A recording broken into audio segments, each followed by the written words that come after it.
I pulled a pew-pew on a gay teenager.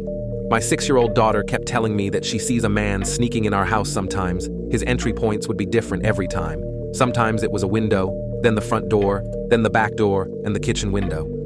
Me and my wife didn't thought much about it because my daughter sees stuff that's not actually happening all the time. But that night, I thought I saw a figure walk by my window. I ignored it though. But then my daughter ran into our room, saying she saw the man from her window sneaking into our 16-year-old son's room and that it sounded like he was hurting our son. I then grabbed my pew-pew and ran into my son's room to see a shirtless man with facial hair, pointed my gun at him and yelled for him to get out. I flicked on the light to see a much younger than expected man, boy rather, with much less facial hair than the dark had led me to believe. I then look over at my son, also shirtless, and he's completely horrified. Quickly, I realized what was going on and the hurting noise my daughter talked about. The boy then ran past me and got out the front door. My son hasn't looked at me, let alone said a single word to me since. Dad left me when I was 13 for his new family. Now, 10 years later, he reaches out to me. When I was 13, my dad had an affair and left my mom and moved in with his affair partner, Mia. At first, me and my sister would visit every weekend, and I will admit, he was a good dad, although I never liked Mia. When Mia got pregnant and had their son, our visits became less frequent, and my dad was more concerned with his new family. He would miss some of my recitals or my sister's competitions because he was busy with his son. When I was 16, Mia decided she wanted to move for a job opportunity. Me and my sister begged him not to leave us, but he just said, "I need to prioritize my family." He moved 10 hours away. That pretty much ended our relationship.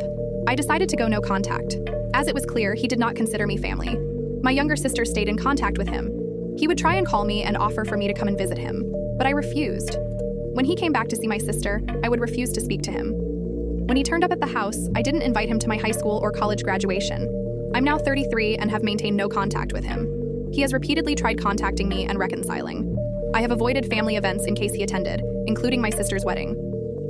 My dad and his family moved back to our hometown 3 months ago, and he has been relentlessly trying to reconcile. Stepmother thinks she owns the house and removed all my family photos. She doesn't know it's my inheritance. My father and I live in my mom's ancestral house, which I inherited when she died of cancer. My father got married to his high school sweetheart, Karen, a few months ago. They moved in a week after the small wedding that I wasn't even invited to. Karen came with baggage.